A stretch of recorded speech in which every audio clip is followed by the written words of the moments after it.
சட்டப்பேரவையில் முன்னாள் முதலமைச்சர் ஓ பன்னீர்செல்வத்தின் இருக்கை மாற்றம் செய்யப்பட்டுள்ளது.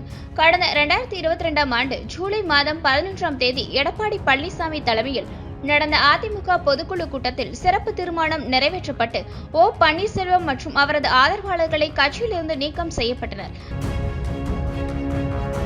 இதையடுத்து ஓ பன்னீர்செல்வம் வகித்து வந்த எதிர்க்கட்சி துணைத் தலைவர் பதவி RP உதயகுமாருக்கு வழங்கப்பட்டது.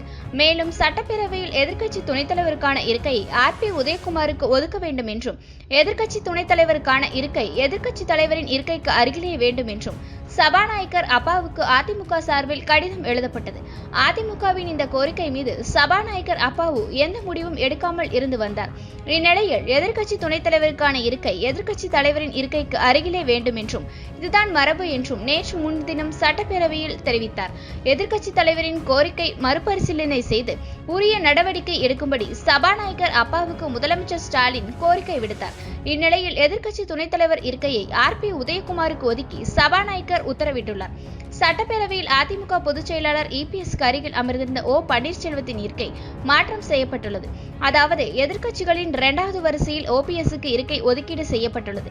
இதன் மூலம் கட்சியிலும் சரி சட்டசபையிலும் சரி ஓ பன்னீர்செல்வத்திற்கு திரும்பும் இடமெல்லாம் கனிவெடி என்பது போல் அமைந்துவிட்டது. இதுபோன்ற செய்திகளை மேலும் தெரிந்து கொள்ள எங்களது YouTube, Facebook மற்றும் Twitter ஆப்களை சப்ஸ்கிரைப் செய்யவும்.